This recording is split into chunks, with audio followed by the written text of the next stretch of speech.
I'm welcoming everybody right now. Good to see some new people. Welcome. And we've been doing this for about 16 months now. We started it when for COVID out of boredom, and now we're just engaged in education.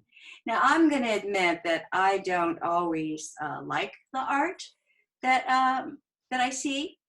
I said to my husband last month, I don't think I'd want any of that hanging in my house. And he said, that's not the purpose of art. The purpose of art is to just get inspired and find out about people. And Suzanne does such a great job in talking about the artists, the motivation, the history, and the time. So this one I have already seen. She always previews it ahead of time, and she's done a terrific job. So I'm just going to remind you, like throughout, Suzanne will ask for audience participation. But if you have a do you have a barking dog like I do, or a husband who yells at me even though he knows I'm on Zoom, I don't know why, just put yourself on mute, and otherwise we'll hear you, your dog, and your husband, or whoever is yelling at you. So Suzanne, I am going to go ahead and there you go. Share the screen. Look at you. And there we go. So Suzanne, okay, you go ahead and take it away. Okay, well, welcome everyone. It's been really fun for me because I get to pick pieces I like. So, and tonight I like every one of these pieces. You know, James Baldwin, the writer, said that life is more important than art, and that's what makes art important. And that's for sure. You know, I'm sure it holds true for all artists, no matter what the medium is. It's our stories, it's our experiences that connect us all as humans. And over the last year and a half, we've shown the artwork of dozens of Black artists, Jacob Lawrence, and the Sayre family, and Kehinde Wiley, and Grafton Brown, Thornton Dial, many, many, many. And the tour tonight, in honor of Black History Month, will continue looking at more work of some of my favorite pieces by African-American artists from the Crocker collection. You know, the best thing I realized about art is that it equalizes the viewer and the artist. It's only you and the artwork. You don't need the artist's name or the title pieces. You know, the art doesn't necessarily tell an artist's entire story, but the work they create can reflect their passion or hopes, and sometimes allows the viewer a glimpse into themselves. So the pieces we see tonight are in somewhat chronological order. However, I'm going to start with a piece that is not done by a Black artist, but it does provide a history experience that informs the African-American conversations. And anytime, please jump in, unmute yourself, whatever, ask a question. Claudia is really good about following the stuff in chat for me. I don't always see the chat. I can turn the chat on. It would probably help.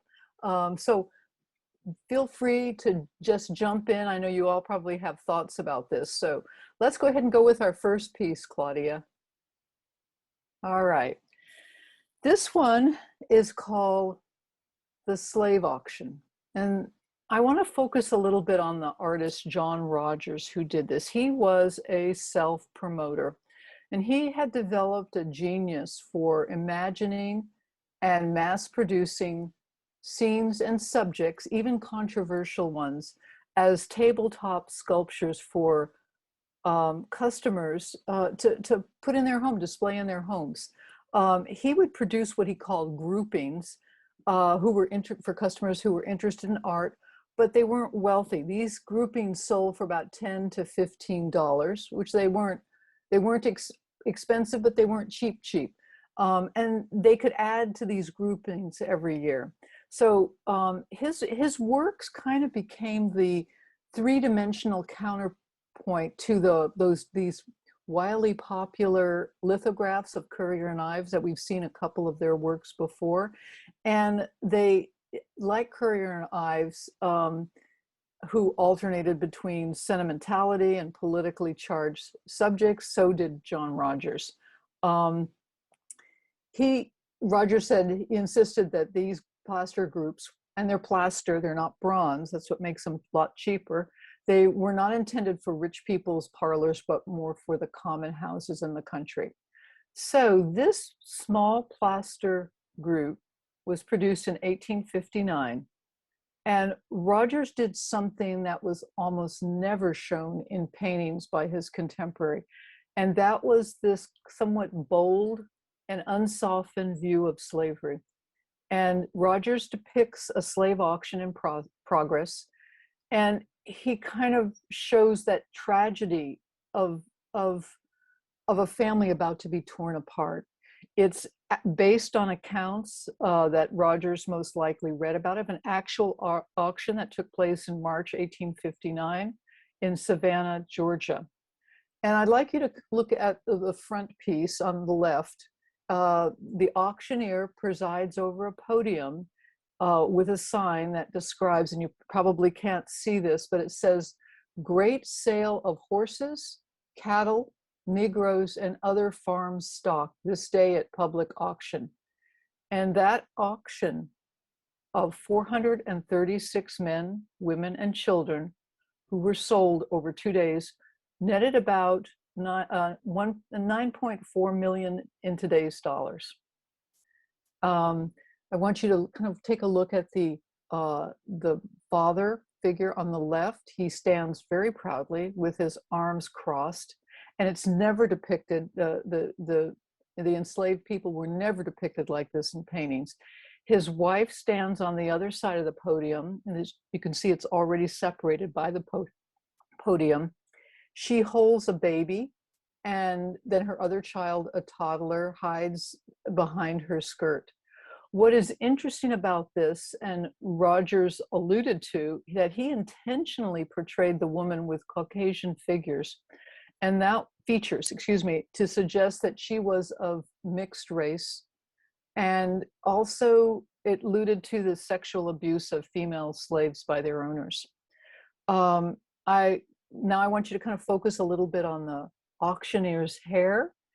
The hair forms two curls that resemble the horns of a devil. And then if you look on the right side from the rear, from behind, it appears to be a devil's tail that peeks out from the back of his coat.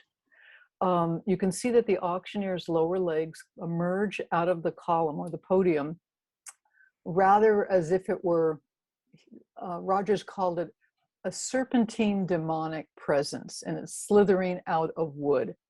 In contrast, the Black adult's bare feet, like the feet of the hiding child, are firmly planted on the base of the auction block. So they are of this earth.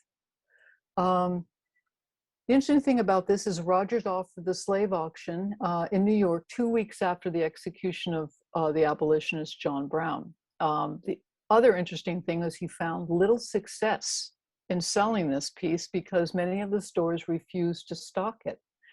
And why, you ask?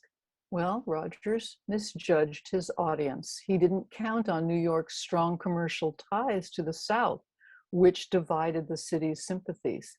But he was undaunted because he was a self-promoter, and he hired a Black man to sell the group in the streets on like pushcart marketing.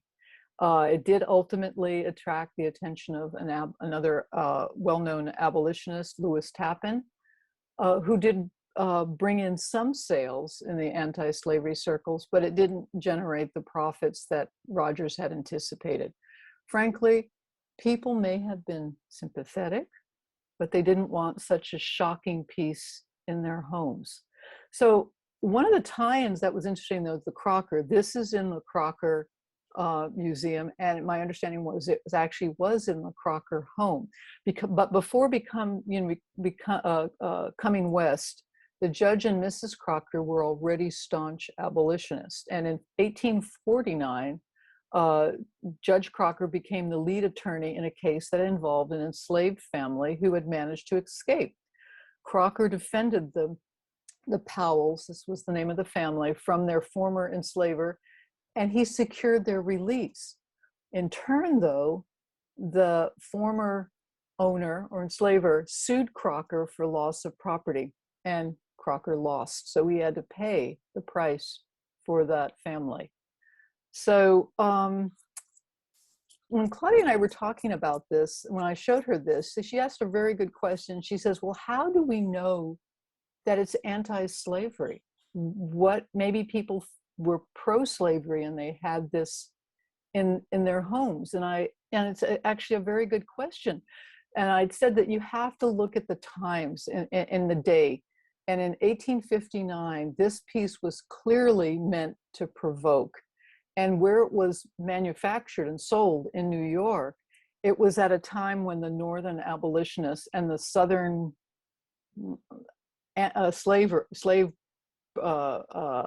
pro-slavers were furiously provoking each other. So there really wasn't any mistaking the intentions of John Rogers as he mass-produced this. Because of the day, this was very controversial. Anyway, any questions or comments on this piece? It's not a huge piece. It is smaller than many of his other pieces. It's about 13 inches tall. And the Crockers have other groupings of his in the museum, but this is obviously one of the most controversial John Rogers piece. Any comments? Okay. Well, I have one. Okay. I said this to Suzanne when I saw it. I thought it looked like the Madonna and the baby Jesus. I thought that the way that baby and the way that she's holding him and the way he's reaching up to touch her face, I mean, that's so reminiscent to me of when you see the Madonna and baby Jesus. And that's what I is taken with, is that it looks like the Pieta. It's very moving to me. Yeah, that's actually a great observation, Claudia. And it is very much, and you see the Pieta, other statues of the Madonna and baby Jesus, and you see paintings where the baby is also reaching up to touch the mother's face. And it's, all the reading I did, it never mentioned that, but it could very well have been his intention to show that. Did you point out the horse's tail? I thought I did, but maybe I didn't. Did the tail on the back of his coat? It looks like a little devil's tail. It's supposed to be like a tail of a devil. He has the curls of his face look, and you can see this in the piece. Actually, they do look like little devil's horns, and the little tail from his coat, it looks like a little devil's tail. So that was John Rogers' intent, but he was a self-promoter, and he did many of these, hundreds of these pieces throughout his life, but this one didn't sell very well, and I don't think there were many castings made. So it's more of a rare piece, actually, because there weren't many done. Okay, so if there's no more questions or comments, let's go to our next one. Okay, this is James Van der Zee, and he was a phenomenal photographer. He became famous for taking glamorous studio shots as Harlem's culture blossomed during the 1920s and 30s. It was the Harlem Renaissance. He didn't set out to do that. He just merely was offering a service for people in his own community. He used black and white film, and it became, and then he also did many other things, and he touched up with color in many of his pieces. But his passion was photography, and his story are the people of his community, and that was Harlem, New York, and he did that through photographs. Van der Zee was born in Massachusetts in the late 1800s, and his parents were former household employees of President Ulysses S. Grant, and they encouraged his creativity. And what I found so interesting, when he was 14, he won a camera by selling the most perfumed Sachets. sachets, thank you, in a contest. But the camera had a broken glass and didn't work. But he became so fascinated with it, he kept the instructions, saved up $5, and bought his own. And so around 1906, Van der Zee moved from Massachusetts to Harlem, and he dreamed of becoming a musician. He was a pianist and a violinist, and he founded the Harlem Orchestra with 4 other performers. He also worked as a music teacher, but he wasn't making enough money to survive. So he got a job in 1915 as a darkroom assistant in a department store. And then after several years, he was able to save up enough money. He opened the Guarantee Photo Studio in Harlem. And then he began doing what many other photographers were doing at the time, and venturing outside of the studio. He began to service the photographic needs of middle-class clientele. He was documenting society teas and athletic clubs and couples in Cadillacs out on the town, or religious congregations, as we see here in the Black Jews of Harlem. And he photographed prominent subjects like Bill Bojangles Robinson, and the poet County Cullen, and the pastors Adam Clayton Powell Jr. and Sr., and boxer Joe Louis. So Van der Zee was technically proficient and particularly skillful. He did a lot of double exposures, and he started retouching negatives. One theme that constantly, though, recurs in his photographs is the emergent Black middle class. And proponents of the new Negro movement, is what they're called, believe that establishing a thriving middle class was necessary before significant civil rights progress could be made. So what was happening was, to foster an ideal of success, many African Americans started creating stylized images of themselves, mirroring more of the wealthy and middle class whites. Van der Zee gained a reputation for these particularly flattering portraits. He loved luxury, he loved drama, and he wanted his clients to feel that they were looking handsome or beautiful. And in turn, his clients loved his work. His sitters always brought their best clothes to the shoot, and such embellishments are such evident in, like, this particular beautiful piece of Woman with a Fur Jacket. She features a woman in a luxurious fur, an orchid, pearls, hat. She's absolutely glowing. And Van der Zee said that each photo should transcend the subject. They are themselves, but better. He said, I put my heart and soul into them, and I tried to see that every picture was better looking than the person. And if it wasn't better looking than the person I was taking, then I wasn't satisfied with it. And as I said, a lot of it was achieved through very subtle retouching of his subject's features, or on the negative or the print. And I find these, and I've looked at a lot of his work. Unfortunately, the Crocker only has 2. The one on the right is not owned by the Crocker, but the one on the left is. But it's even amazing, after 100 years, that Van der Zee's images continue to offer what photographer Dawood Bey calls a wonderful window through which an unseen past and largely unseen Black subjects were made vividly and immediately accessible. He was a resident artist. He lived and worked in Harlem his entire career. He knew the people, he knew the community, and they knew him.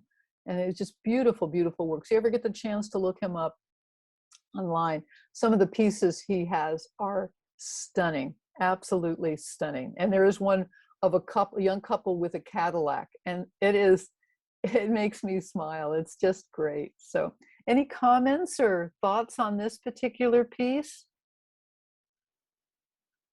Okay. All right, Claudia, let's go to our next one. I was just going to note how long this gentleman lived. I mean, 97 years. He spanned a critical time in Yep. history. He absolutely did, yes. And a lot of these artists, you'll notice, were long-lived. I don't know if it was what they were doing, or they didn't have to do any hard work, or what it was. I mean, hard work, hard labor work. I mean, work that they were doing as an artist was challenging, but I don't know. But I mean, many of these lived a long time. Okay, let's go to our next piece. And I wanted to show two of these. I came across these. There was a list of the African American artists that the Crocker, images that the Crocker has. And these I saw, and I just were stunned by them. I had never heard of Hale Woodruff, yet looking at these little seen black and white prints, I kind of fell in love. They're linoleum cuts, and linoleum is exactly what it is. It's flooring. It's the linoleum that you see on the floor. It actually has a wooden block attached to it, and the artist carves. And where the white is, it's been all carved away, and where the dark is that's what's the pieces that left.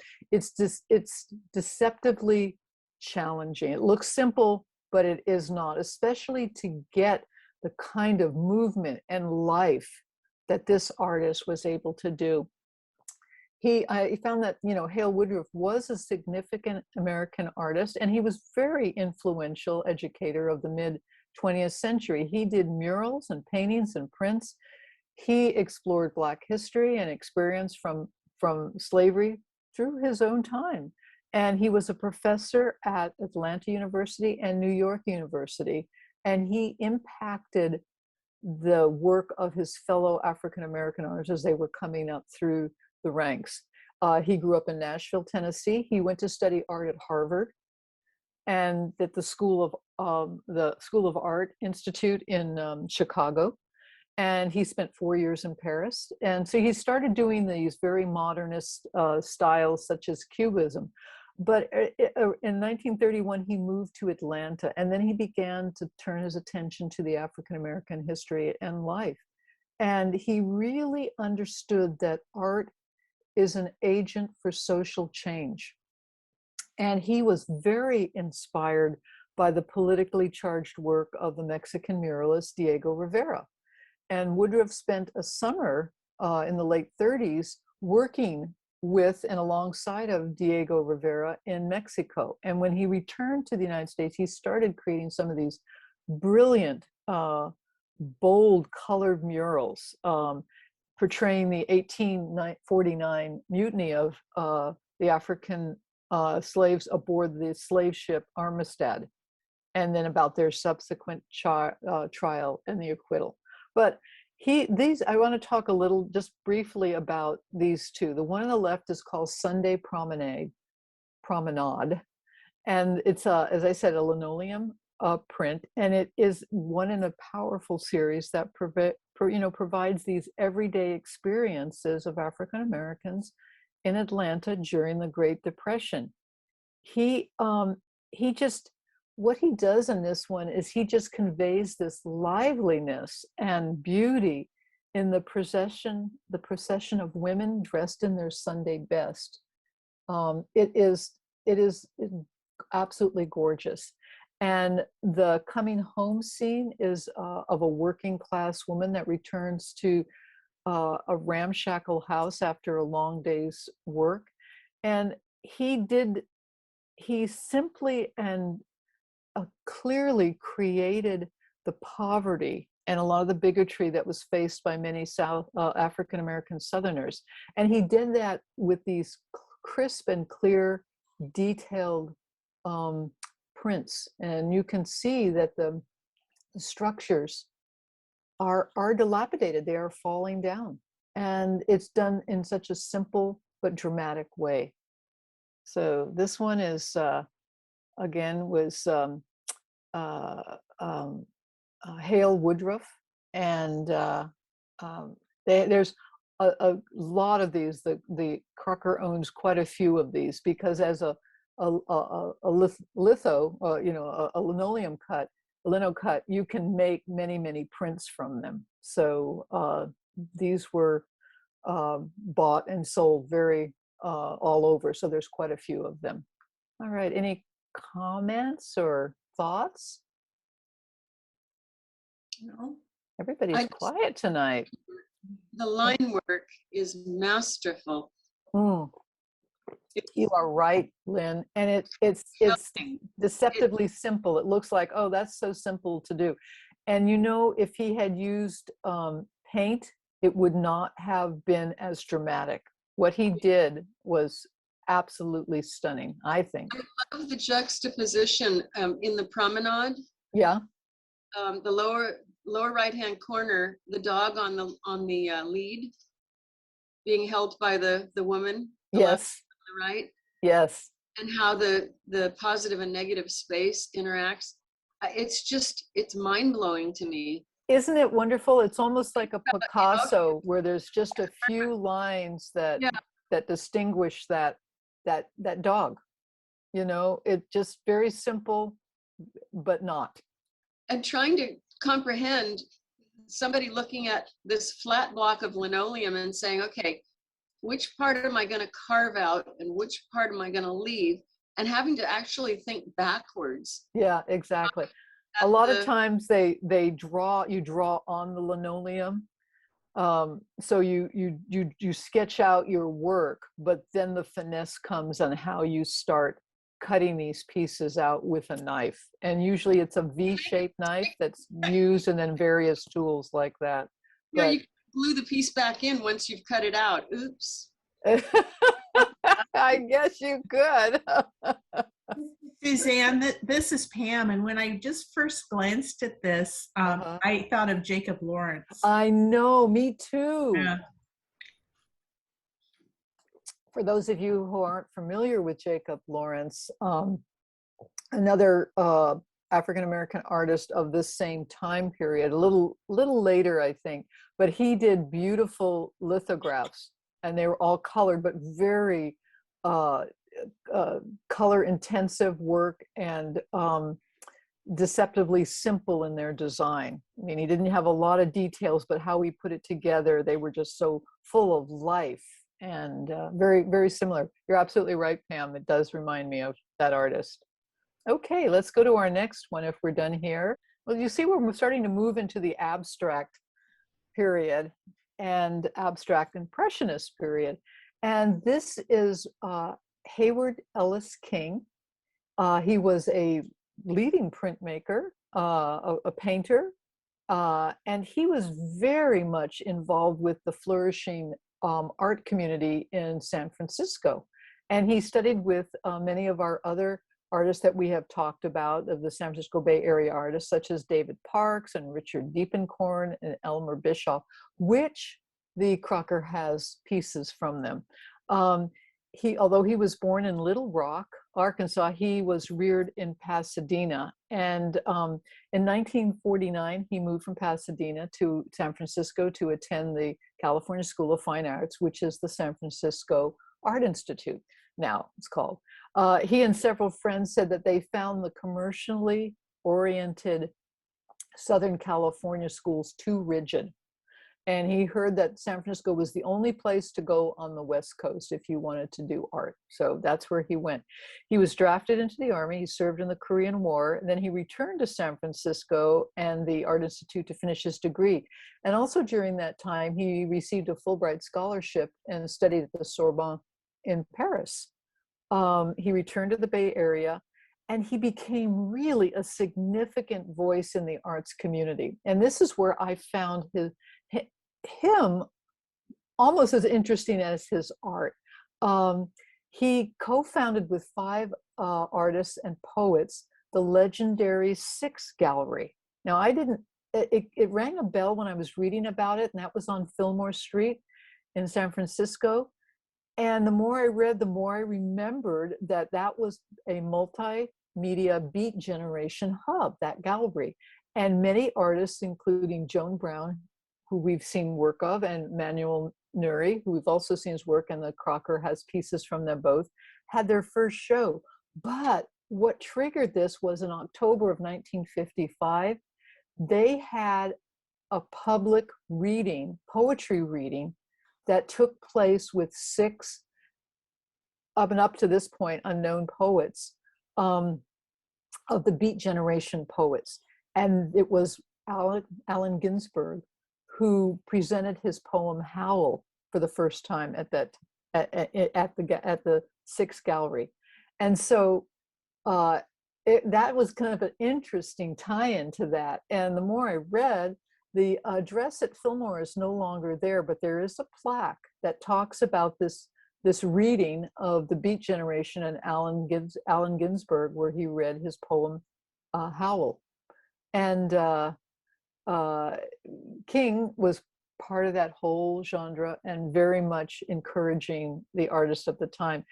He was also a first African-American museum administrator for the now San Francisco Museum of Modern Art. And he worked primarily with print media and collages. He did a lot of Xerox copies, drawings, and clippings, and we're going to see work of some of his colleagues during that time who did move into that medium. But he was also known for his vibrantly colored abstract oils. And obviously the abstract period, abstract impressionist, he showcased these forms and shapes that were so energetic. This composition, it just jumps out at you. He also, his work was influenced from artists who he also collaborated with, like the Beat poets and the jazz musicians. He said that he felt the experimental rhythms that from jazz were kind of helped these really uniquely irregular compositions. So, and I just wanted to kind of put his colleagues at the time, or other artists at the time, were Jackson Pollock, Willem de Kooning, Mark Rothko, Adolf Gottlieb. So he was in good company with all these. And this is just a vibrant, stunning piece that is striking. And it's a large piece. It's 4 by 6. I mean 4 by 5. It's a pretty good sized piece. Is it hanging now, Suzanne? No, it is not. Not all of these are hanging. The Crocker does rotate its art through. So many of the pieces are hanging and many are not hanging. And this one is not, unfortunately. I'm going to campaign to get it hung because I like it so much. At least from photos I've seen of it. Suzanne, this one is hanging. Good. It is? Did they put it up? Yes, Pat? yes. It's over by It's by Romare Bearden's. Oh, this, thank you so much, Pat. Yay. Thank you for giving this one so much of the glory it deserves. It is one of my favorites. And the colors you all really have to see, because I'd want it hanging in my house. I'd even change the colors of the walls if I had to make it look at home. But this guy was absolutely, as you very well said, I mean, he was so well known in the Bay Area. And then once you start reading about him, you get in a rabbit hole, kind of. And all I could think about with that Beat Generation was this like spoken word? Even though I'm pretty old, I keep thinking about snapping my fingers while I'm talking and listening to music and poetry. Well, you're from, you could be a Beat Generation poet there, Pat. I think I could. And one more thing, I think this would be excellent for a children's tour. Oh, yeah. Because of the shapes, the lines, the colors, everything that is indicated here. So absolutely. And the fabulous stuff about abstract is it's between you and the artist. You decide what you want to look at here. I want to also mention this is called Feu Rouge, which is red fire. Yeah. And it's fire. It's fire. But I'm so glad it's up. I did not see it. I did not see it in the galleries. And of course, it's been a couple of weeks since I've been there. So yay, excellent. All right. I love his use of blue. Oh yeah, it works, doesn't it? Yeah. You have to have that blue there. Yeah, it just anchors it. People say, oh, I could do this work. I can do, my 5-year-old could do this. Yeah. But these artists, most of them were very well trained, and they were trained very traditionally. They were all excellent, realistic artists in their own way. And how most of them then just broke off and started to go into whatever areas that they liked, that spoke to them. But Hayward King was a fabulous artist, and he was a fabulous abstract artist. So it's hard to do. If you think that you can do this, it's really hard to do. To me, it looks like it's really embodied African art in terms of the colors and even some of the shapes. Yeah, and that's very African interesting. tribal.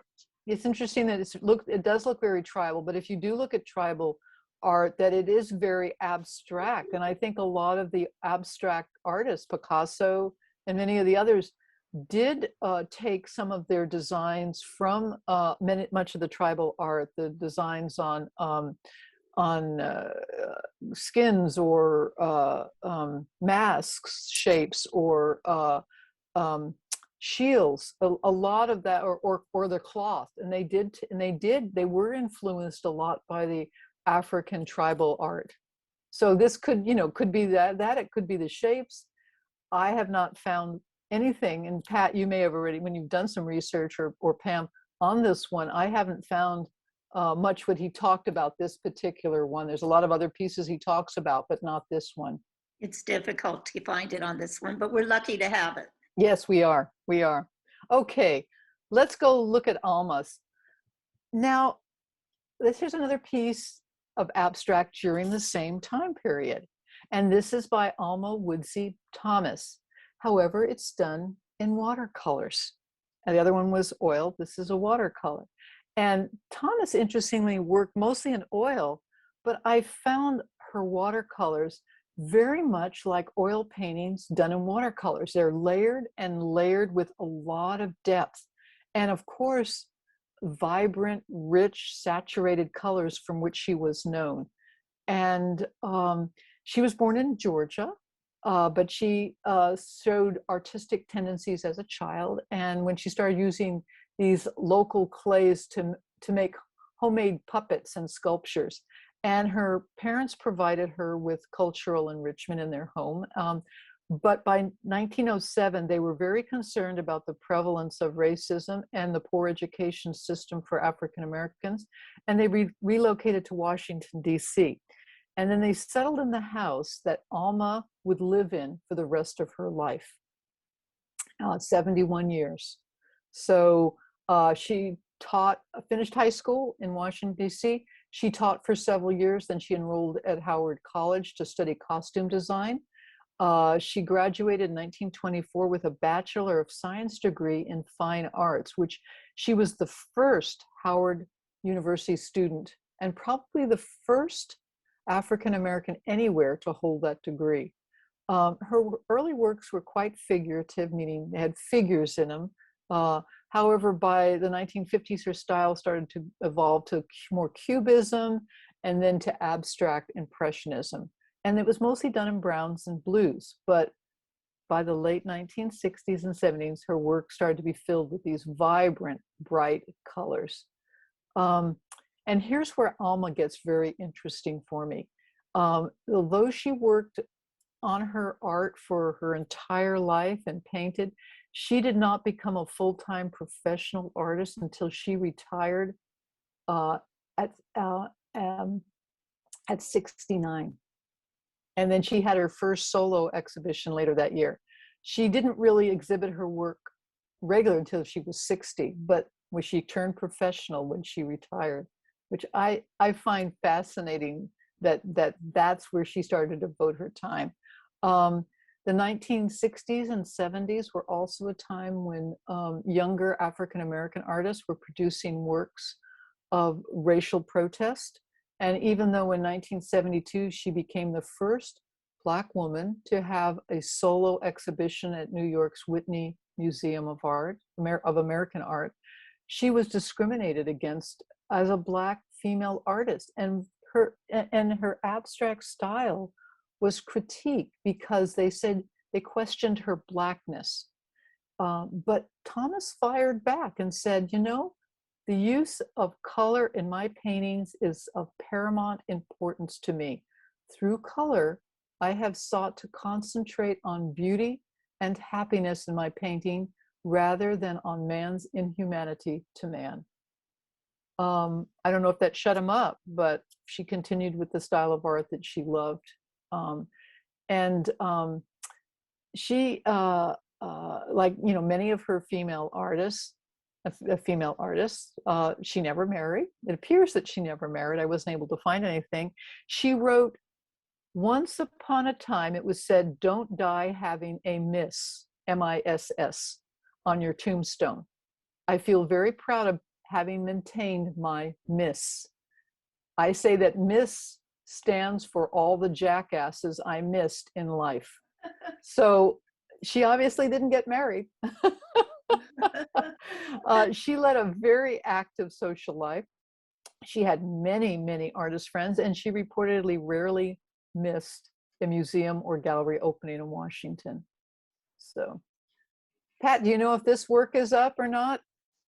No, that's not up, and I haven't seen it, and I sure would love to. Yeah, I would too. And the closer you look at it, this layering is so beautiful on There's it. a lot of depth.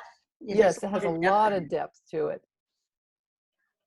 This one I was so intrigued with that I looked up the artist, and she has children's books, she has textiles and scarves, and I mean, it's just the colors that she uses in some of her work is just amazing. It's really fabulous. Thank you, Claudia, for sharing that. Yeah, very talented and versatile woman, and she did it without a man. I think that's just amazing. She wasn't shy about saying it either. All right, let's go to our next one, and this is Romare on the left. I want to talk about Romare Howard Bearden, and we could spend our entire time discussing Romare. He was a Renaissance man from the get-go. He had art spanned his many interests, and he explored all these themes of identity and myth and literature and history and jazz and ritual. And he did it mostly through collages. That was the medium that he really loved.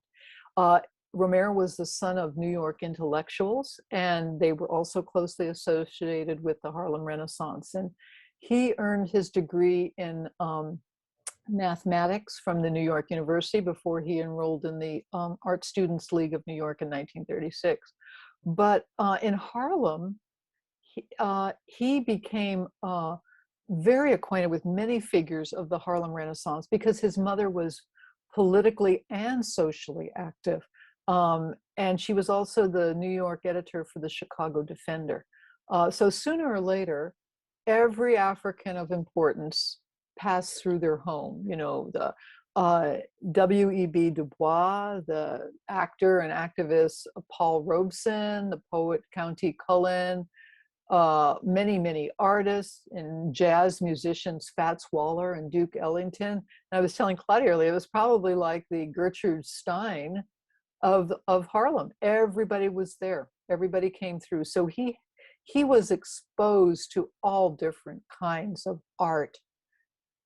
And his early work was influenced by this European modernism. But in the 1960s, the civil rights movement kind of spurred him to explore the themes of African-American life in the urban North and the rural South. And with a couple of dozen other Black artists, they formed the Spiral Group. And that was a very integral and important part in the growth of artists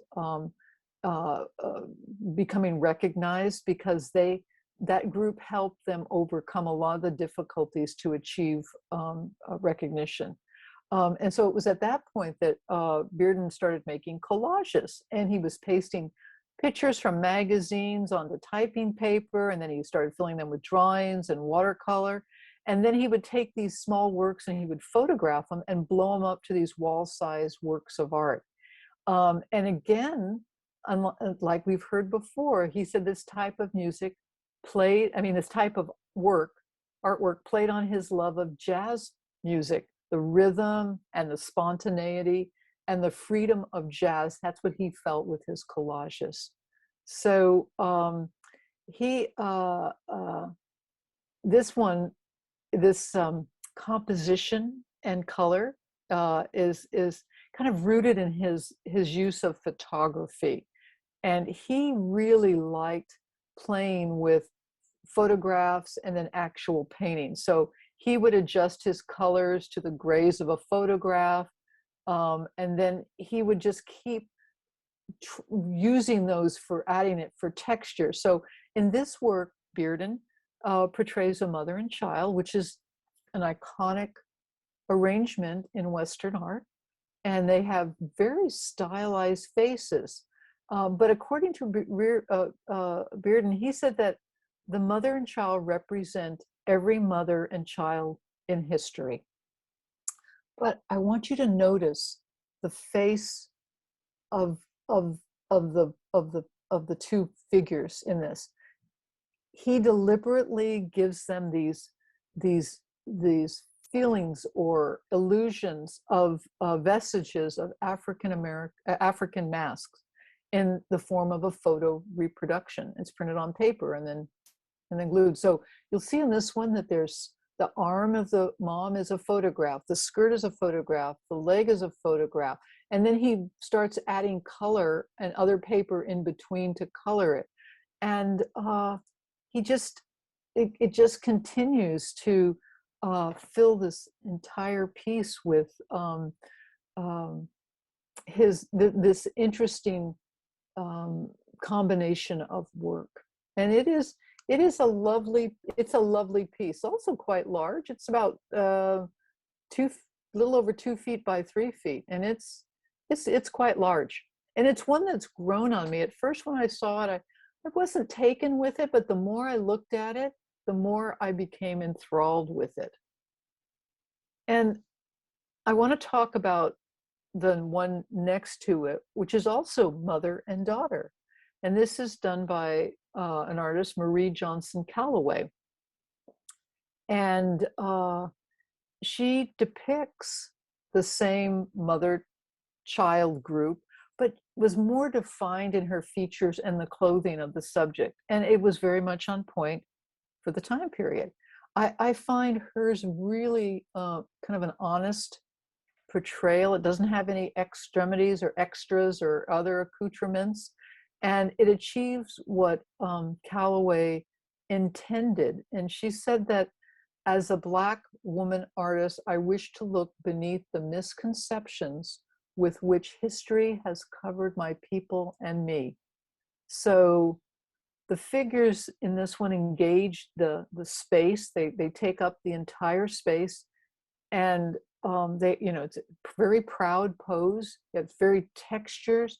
It's natural, and there's a little bit of humor in it too. Calloway's story is really quite interesting. She started on life's path as a teacher. She attended the Coppin State Teachers College, and I believe that was in Baltimore. Then she taught in the Baltimore School District for several years. In the early 50s, then she received a Bachelor of Arts degree at Morgan State College, and that was also in Baltimore, in art education. And she planned on teaching art. And her first husband was a doctor in the United States Air Force, and he was then stationed in Alaska. So they moved the family to Alaska. And that's when Johnson Calloway started painting. She said you couldn't go outside in the wintertime beyond 20 minutes. And so your life was pretty much confined to the inside. She said a lot of people got cabin fever. She said, they would really kind of crack up. And that's when I started painting. I just finished my degree and I had all this art training, and I just started doing paintings. I didn't have any paints. I didn't have any canvases, but we took scrap wood and covered it with white lead paint, and that's what I painted on. And she someone started experimenting by wiping off the paint like a glaze. And interesting, people saw her work. She had a first show in some office building, and then a hotel lobby in Fairbanks. So she's I just thought how interesting that she started in one area and then she went to another. Her family then were transferred to San Jose, and she was hired as the first African-American public school teacher in the San Jose school district. She got her MA there, and she started teaching at the Bay Area colleges and universities until she retired in 1983. She was a civil rights activist. She participated in the Selma March and was jailed. And she said it was a turning point in her art. She started rejecting abstract in favor of these representational images of Black beauty and racial and oppression. So she felt it was very important to express the many dimensions of the Black experience. And she did this with her signature style of collages, and she integrated found objects and personal objects and clothing and paint and wood. And she just portrayed the humanity and the dignity of the African Americans. And she said, and many people said that she gave voice to the Black narrative. And this piece is so charming, so lovely, and so simple again, but very simple lines, but it really portrays that emotion and feeling. So two different representations of mother and child. I love looking at their eyes, the mother and the child. There's just such a focus, but a gentle look. Yes, very much.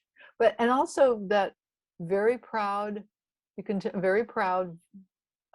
stance that she takes. And we see that a lot in many of the contemporary artists, is that proudness, which you did not see in art at the turn of the last century. Okay, any other questions or thoughts or observations? Thanks, Rhonda. Did you have something else? Yeah, I did want to ask a question. So I'm just wondering, like if you look at the back or look beyond the woman's head on the right, am I seeing a shadow, or did she paint in that gray for shadow? I believe on this one it's a shadow, but I am not certain. I think that's a good observation. This is a wood, so it's very dimensional, and it actually is hair on there. So I believe this is a shadow. It's a shadow. You can see the shadow that's dropped below her blouse at the very bottom. That I believe is a shadow. Yeah. So I think this piece too is a shadow. Good. Thank you. You're welcome. Okay, let's go to this next one. I love this piece. First, I want to say it is huge. It's a huge piece, and it takes up a lot of the wall, as it should. And it's one you have to just get up close and look at, because there's so many different aspects and areas of it, and many vignettes that go on. This is done by Raymond Sanders, and he is best known for his large-scale multimedia compositions. They're almost all kind of rooted in this urban experience, and they're always they feel very spontaneous. They're not, but these between a collage and painting. Saunders was born in Pittsburgh, Pennsylvania, received a Master's of Fine Arts from Carnegie Institute of Technology, and then earned his Master's of Fine Arts at the California College of Arts and Crafts in Oakland. He said that he questioned the premise that Black artists produce something that should be uniquely identified as Black art. He said in his own work, he looks to separate his practice from the restrictions of identity-driven art. He says, I am an artist. I do not believe that artwork should be limited or categorized by one's racial background. But I want to talk about this particular piece. It references jazz musicians also, which appear frequently in his paintings. For instance, you'll see the word bird. And he also tends to paint on what this illusion of chalkboard, which he seems to like. This particular piece is it's intensely personal. It's Joseph Fitzpatrick was our teacher, and Joseph Fitzpatrick was a revered high school art teacher who inspired Sanders to express himself. And Fitzpatrick was also Andy Warhol's teacher. So the relationship that you see that are highlighted by reproductions of Warhol's Marilyn that you see, I had kind of enlarged it on the left and is pasted into the composition. But there's also lots of other personal things. You'll see the name Marie. That's the artist's mother, and that's a recurring motif in much of Sanders' work. He has anti-war sentiments and references in this human struggle for human rights, as he calls it, and it looms. That's kind of the biggest portion of this. It's written in chalk as Malcolm X and King and Harlem and Pax and peace. There's hearts on there, and there's many signs of the American civil rights movement. And one of those that you'll see on the right that I've enlarged is Gordon Parks' famous image, The American Gothic. And then there are Vietnam War protests. 1991 is stenciled, and that's the date of the painting, but it also alludes to the American involvement in international conflicts, and then specifically the end of the Persian Gulf War. He also, you see a lot of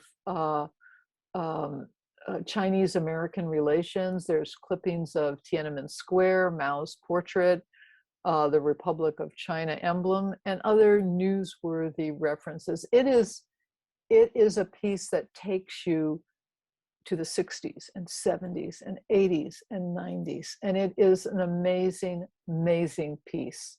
And if you are in the neighborhood, I urge you to come to Crocker and see it. So any comments on this lovely piece? Okay, let's go to our next one. This is stunning. This is another huge piece. It's very large. And the artist, Leonardo Drew, is really known for creating these thoughtful, abstract, sculptural works that kind of at the same, they seem chaotic, but then they're orderly. They're monumental, but it feels very intimate. And he uses raw materials such as wood and scrap metal and cotton and paper, and he makes them into these amazing works of art. Now I want to talk just briefly about Leonardo, and then we'll talk again on how this piece is made. He grew up in Bridgeport, Connecticut. He made art in a bedroom that he shared with 5 brothers. He had his first exhibition when he was 13 years old. And he said, I was drawing directly from television from what I was seeing. And then I was introduced to Norman Rockwell and Maxfield Parrish, and I started copying their stuff. And then I graduated to Jackson Pollock. And he said, once I saw Jackson Pollock, that was it. It was like, this is where I want to be. He moved to New York for college. He studied at the illustration at Parsons, and then transferred to the Cooper Union, where he earned his Bachelor of Fine Arts. He worked at Christie's for a couple of years, saved enough money to pursue art full time, and then he's never looked back.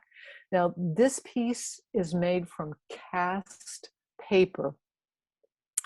And I started, Claudia and I talked about this yesterday, and I said, we've got to find out how this is made. Now, cast paper is actually, it's cast from paper pulp. And what he does is he makes these molds, and you take this paper pulp that's been liquefied, and it's shoved into these molds. The water is pressed out, it dries, then they pop them out of these molds, and then they adhere them to the backing. And it's amazing. And you can't really see in this one as well. I try, there's like a little shoe up at the very top. He has all these molds of things that he will put in, of everyday things that are important to him. And he makes these molds. They're silicone molds, and some of them are incredibly large and others are small. And whatever he's working with at the time, he kind of liquefies it and pushes it in this paper pulp. It's like how paper was made in the old ways. You took cotton and flax and fibers, and you mixed it all up, and you made it into a slurry, and you usually put it on some type of screen, and that's how you made your paper. The water went out and the paper dried, and that was it. And that's what he's done with these three-dimensional sculptural pieces. It is amazing, and I still can't figure out exactly how he does this, but it is phenomenal. It's a phenomenal piece, and it's very dimensional. It's 7 inches thick, so it's not flat at all. It's 7 inches thick, and so if you come see this, you can get up really close and you can start taking a look and understanding how he made this piece. Okay. Comments, thoughts? Okay, we got a couple more pieces, and I want to kind of plow through this. This is John Bankston. And what is so interesting about John Bankston work is that he pulls you into this coloring book fantasy land. And it's very personal for him. He tends to weave tales of African-American cowboys and pirates and other whimsical beings that inhabit these imaginary universes. He wants the viewer to step into his world. He said that Bankston says that coloring books made a lasting impression on him, you can tell, and that coloring books and fairy tales are part of our shared culture and something we all have experience with and unite it. He said, when I was growing up, I never saw very many Black characters in color. And I remember as a kid coloring and leaving faces and body parts empty because I didn't know what to do.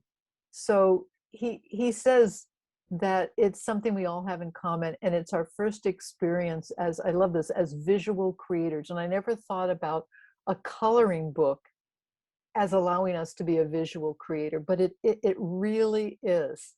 And he's John Bankston's a San Francisco-based African-American artist who liked the characters in his comic books adventures, which he's written. There's the comic book like one called The Rainbow Forest, and the most recent one called The Explorer. He doesn't want to be pigeonholed by race or sexual orientation, and neither do his characters. So he takes his ideas, he takes the coloring book like the black lines, and he defines the forms, and then they contain the colors, and he colors the forms the same way as children do, irregular and bright. And then he thought, and some of his later work is like, what if the line and the color had equal importance? And that's his point, is that they're equal. And he wants to make the viewer smile with his playful and humorous art, yet also make them think and wonder, what's outside my own territory? So his work can be sensual, and it's definitely gay oriented, and that's his whole point, is that he wants people to realize that, if you are gay, if you are Black, you can also be heroes in your own comic books, so old cartoon books. So very interesting piece. Okay, this is called Pink Lady Slipper, Branch and it was done in 2007 by this incredible artist, glass worker, Deborah Moore. And she is known for these amazing complex studies of orchids and orchid trees. And her pieces ranged from individual objects to actually room-size installations that suggest a primordial forest. She doesn't attempt to make exact replicas. She said it's not her intention to be a realist. It's what I make is my interpretation.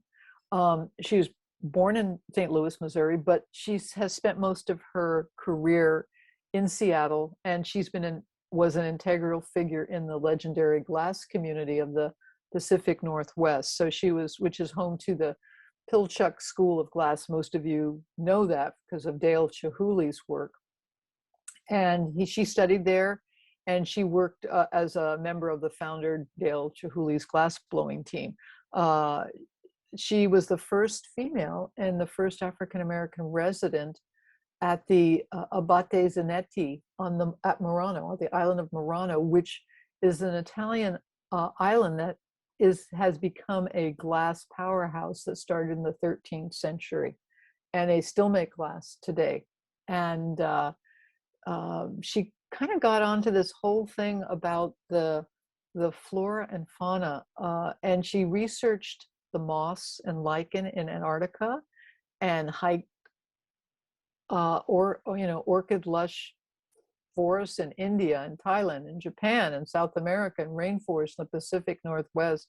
So what she wants to do is she tries to combine this realism and imagination in her sculpture. And her works are exquisite. The glass orchids are all hand blown. They're unique. The branch is all glass. And how she starts is she creates a watercolor for each piece, and then works out the palette for her flowers on papers first, and then she blows the flowers and the leaves, and then she says she takes her cue from nature, but she likes to heighten the color by using layers of glass like paint to achieve that color. This lichen that looks like she acid etches on the glass, and then she sprinkles glass dust from the surface. And I guess it's a process that you go back and forth. It's very laborious to get this velvety, mossy texture on it. It's ingenious and it's tricky. And she is a master at it. So this piece that we have is just gorgeous. It absolutely gorgeous. Where is it hanging, Suzanne?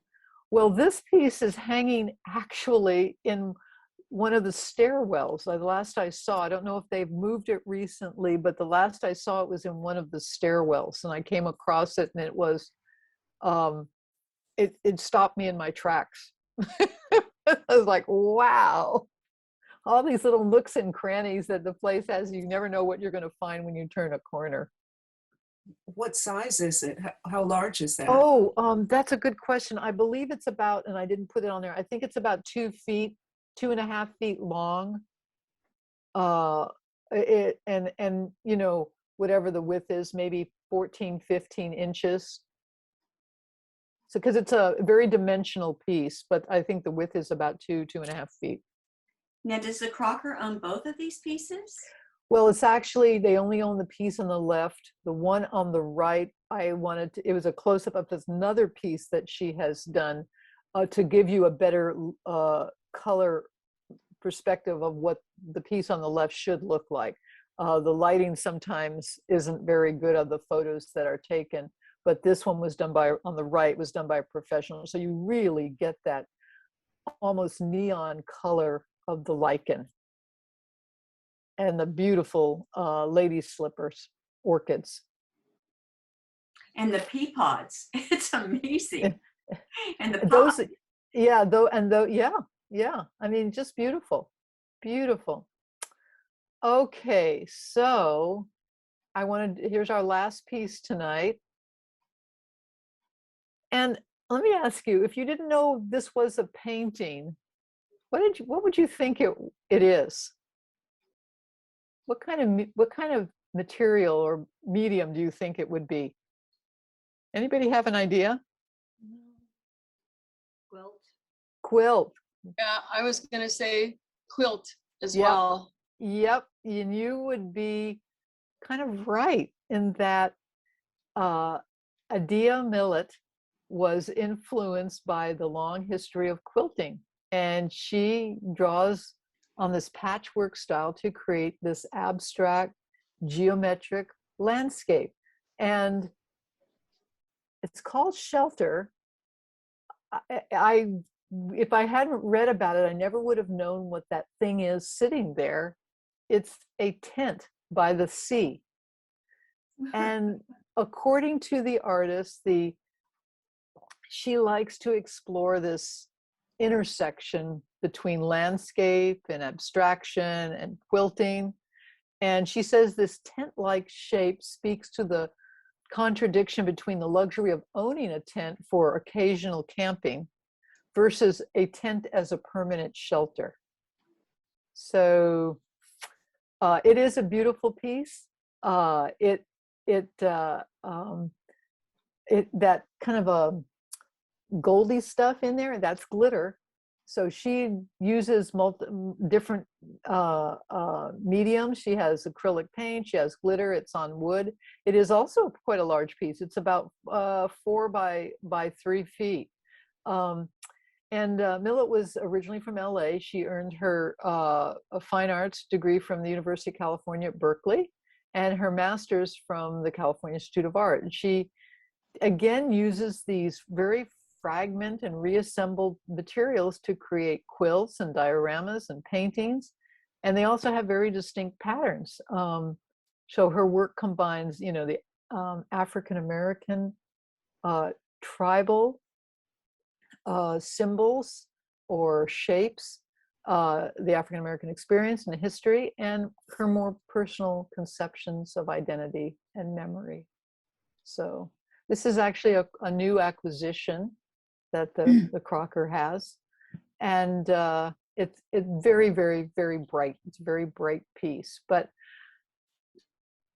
I want to thank everybody for traveling with me tonight and indulging me. I'd like to point out that the works of these artists are not only found at the Crocker, they are in hundreds of other museums and galleries in the United States and internationally. And so even in your area, if you're not local, you can go to a museum and you can probably find one of these artists or other artists' work, because it's worth it. It's worth making an effort to see what your local museums and galleries have to offer. So thank you. Suzanne, may I interrupt you for just a second? This is Rhonda. Kind of in the sky on the upper left, I'm looking at what looks like a crescent moon. Yeah. Is that okay? Yep. I think Okay. you've nailed it. I would call it a crescent moon. Okay. And the other thing I wanted to say is it is such a joy for me, and I'm getting choked up, but it is such a joy for me to be able to share with y'all time and heart and spirit and on and on and on. And I've brought something, so to speak, tonight, and that is if you'll look at more of the participants, like the second listing is Beverly Chumley, and I just wanted to briefly introduce her as a very close friend of mine for a long time. There she is. Hi, Beverly. Well, welcome, and thank you, Rhonda, for bringing someone. And we're glad to share our art with whomever, everyone. And Absolutely. It's always a pleasure. We always have a good time, and I learn every time I do this. I learn so much. And I appreciate your indulgence in allowing me to learn on your dime. Oh, because we're paying you? Yeah, that's right. Oh, those psychic dollars, huh, Suzanne? Those psychic Exactly. dollars. Well, frankly, I get a lot of pleasure and out of this, but I have gone on, and I do want to end a perfect way tonight, and that is with a short meditation with Claudia. It always kind of brings us back to the point of beauty and love and our spiritual self. And I'm going to turn it over to Claudia, and then we can wrap up after she's done. All right. Thank you, Suzanne. And thank you for amazing show tonight. So inspiring. So here's the piece that I picked to meditate on. So as you sit comfortably,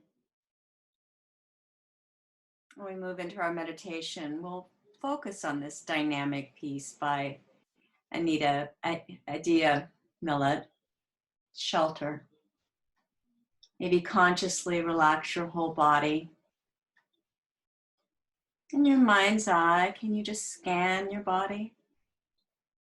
Is there any tension? Maybe in your neck, your shoulders. Just gently roll your head from side to side, or lightly shrug your shoulders. And now breathe into those areas.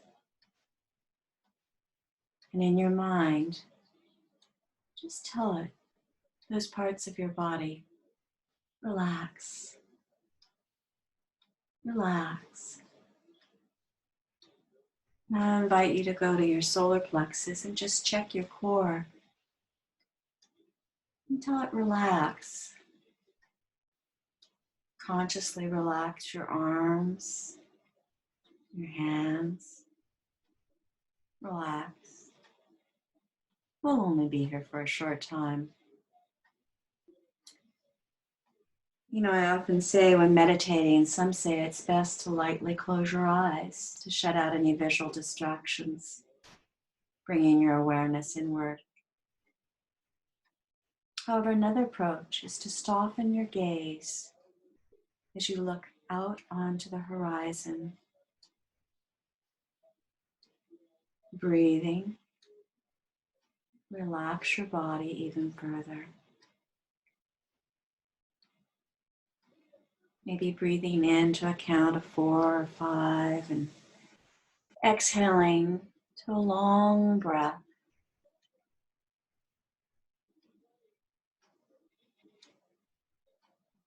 And as you follow your breath, just nudge aside any errant thoughts that pop into your mind. And with your next breath, breathe in peace. And exhale calm. There's no other moment but right now. Breathing in peace. Breathing out calm. Centering yourself with each breath.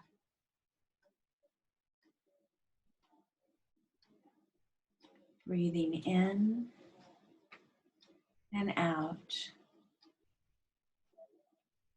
As I read a poem by Mitra Rabar, let us remember who we are. I will stand tall, not because I'm the tallest, but because I know who I am. I will be strong, not because I am the fittest, but because I have been broken many times, and I know I will mend. I will be vulnerable, not because I am weak, but because it is my biggest strength. I will live through my heart, not because I am wise, but because it is where my wisdom lies. I will reside in faith, not because it's an escape, but because it is the only anchor. And I will always believe, not because I am an idealist, but because I have lived long enough to know it is what this journey of life is all about. Breathe. Breathe in peace. Breathe out calm. I selected this poem because for me, it fit the artists that Suzanne talked about today. They are brave, they are bold artists. They spoke out, they stood tall. I selected this poem because it is about you. A life of a person of substance, no longer young, and yet much wiser because of it. You, a person who is strong because many challenges have been faced. Some of your challenges are known to others. Many are probably unknown.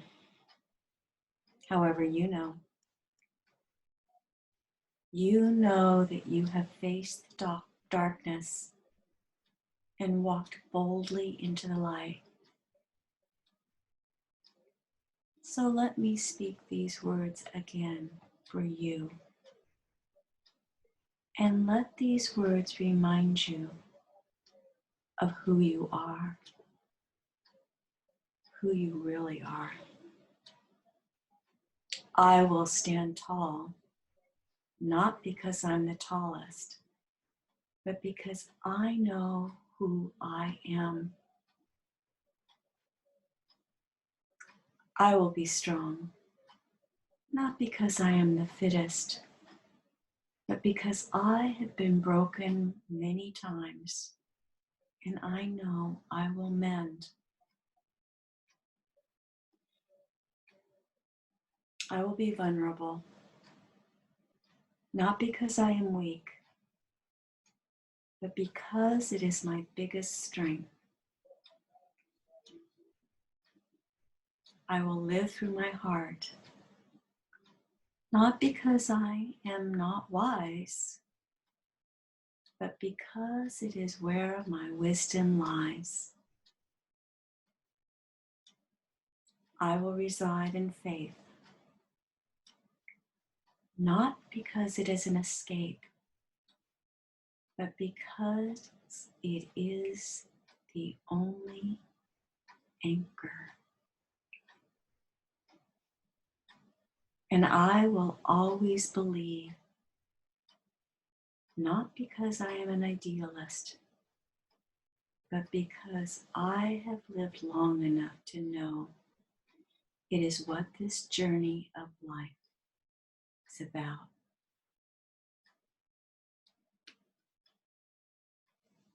Namaste, dear friends. Thank you so much for joining us tonight. Thank you for adding your consciousness to this greatness. And now I will invite Suzanne to unmute herself and we will preview what is next. Thank you, Claudia. As always, it's the best part of what we do is we center ourselves, don't we? And art's just an extension of that centering. So thank you all tonight. And thank you, Beverly, for joining us, Beverly Chumley. And she said that your granddaughter's watching too. So that is fantastic. You want to go to the last slide, and I just want to give you an overview of we usually do on what's happening. So we saw last month, which was the candy store, that show actually, which is the pieces that Claudia said that she wouldn't have on her wall at the home, and I can understand that. Only this little bear. I only want that little bear. The little bear. Okay. That goes to May, but some other wonderful shows are coming up.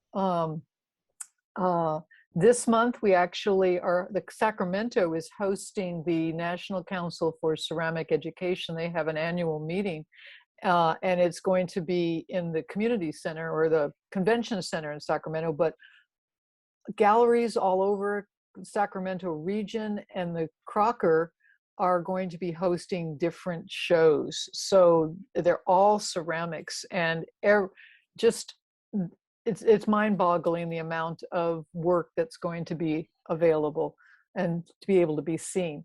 We also, in April, there's going to be the Radiant and Eternal. There's Chinese jades that are going to be there. We mentioned Wayne Tebow, who is a regional legend of art, and we've seen a lot of his work. They're going to have his traveling show is returning.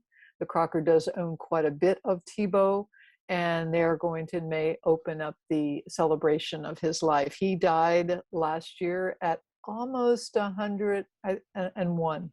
Maybe he may have just been 101, and he painted every day. Another World, the Transcendental Painting Group, is starting in August, and then a show that I'm looking forward to, the photography from the Bank of America collection of modern women and modern vision of photographs. So that will be in October. So we're going to be seeing some fun things next month. I don't know. I think Claudia and I were talking. Maybe we do women portraits of women. They hold a lot of space in many museums, and they're actually quite interesting to look at. It will be also celebrating Women's History Month, so we might be doing that one. If you have an idea or something, let me know, and we can I can start working on it for you. So lots and lots and lots of things. As I was saying, that we've seen about 280 or 290 pieces of the Crocker collection, and the Crocker has 25,000 pieces. So we have a lot to see. We're going to be on here for hundreds of years at the rate we're going. Good. But, yeah. So anybody have any comments that they'd like to say? Any piece that they saw tonight that they want to take home and put on their wall? And you'll have to unmute because I muted you all. So you'll have to unmute so we can chat. So, and I also want to tell you that many of these pieces, especially the prints, you can still purchase. I mean, they're not $5, but they are within a couple of $1,000s. So if you have an urge to find something, I mean, for in the art world, that's pretty reasonable considering when you're a Tebow is several $1 million. I think one of his, like Pam, you might have known. I don't know if Pam's still on, but she may have known with the last Tebow sold for, it was something like $14 or $15 million. So a couple of thousand is pretty good. For the scarves, they're absolutely beautiful. For the artist that we saw, what was her name, Suzanne? What? The artist that you had with the blue water. Oh, Alma. You mean Alma Woodsy?